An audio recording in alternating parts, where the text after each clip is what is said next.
There's a easy way of putting on decals and getting them in the right position without letting them stick. And what I do is I use a little bit of water in a spray bottle, or water in a spray bottle with just a drop of dish soap. And what that does is it breaks the tension on the surface and allows you to slide the decal around until you get it in the right position. First you want to kind of clean the surface, make sure it's free of grease and stuff. Then give the surface a little squirt of water. Get your decal and do the same thing with that. The water and soap will not affect the adhesive. Get that nice and wet. Now if you use just water, it won't work, it'll stick. So you definitely want to add all you need is just a drop of soap. And you just work it into position until you like where it is. And if you feel that it's sticking up, squirt it again. That's why it's important that you use a little bit of soap. Get it into position, get it centered.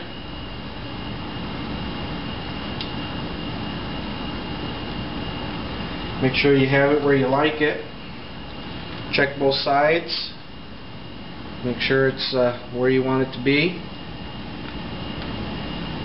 That looks pretty good. Once you get it into position, then it's just a matter of taking a rag, or you can use a credit card and just working the water out in between the two surfaces, and at that point it'll stick. And that's all I do for decals. It makes this real easy to do. You'll be able to center it anywhere you want. Once you get into position, just squeegee the water out. You can use a credit card as well. Just gently work the water out in between the surfaces. If you do this though, you could run a chance of scratching your decal. If you're making custom decals, you'll probably want to put a piece of paper or what you've used in between there to keep from scratching your decal, and just work the water out, and that's it. That's a real easy way of putting on decals. Well, we went ahead and finished with the striping, and I did custom decals for the plane, and I'll explain to you how we do those. But I went ahead and did custom identification numbers. We got the Super Cub bear on the back, your state identification, and we did a custom white stripe down it. We're actually modeling this plane after an image we saw on aviator.net that we really liked.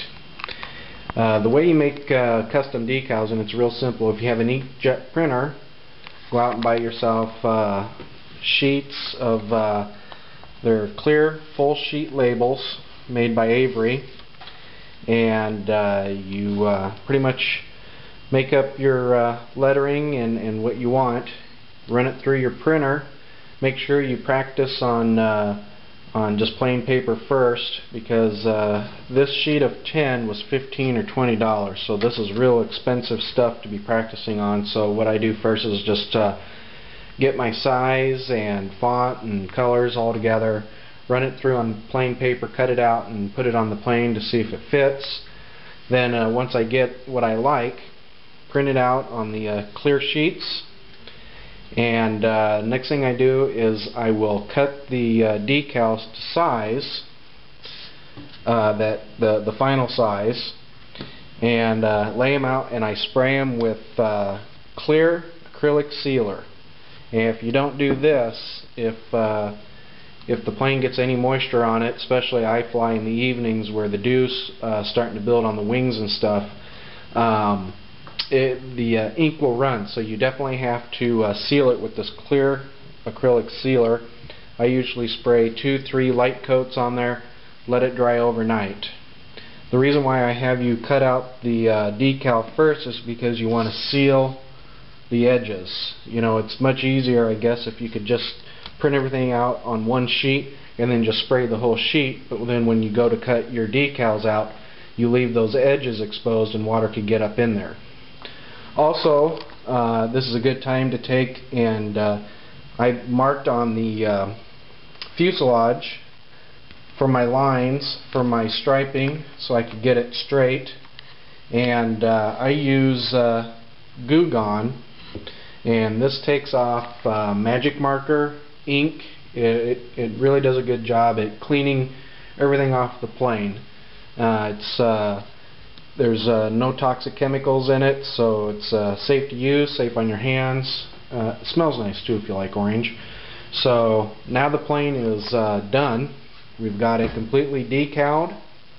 I went ahead and decaled the wing as well with the identification numbers on the wing, and we also went ahead and got the orientation stripes on the wing, and we went ahead and put a custom white stripe on the wing tips. So this plane is pretty much done. Next thing we're going to do is I need to show you how to mark for the center of the wing and center on the plane, so when you put the wing to the plane it's centered so it won't fly crooked. Then we're going to balance the plane out. We're going to find the center of gravity. So now that everything's in, we'll put the battery in, and I'll hang it up, put it on the my little jig I made for the center of gravity, and we'll balance it out.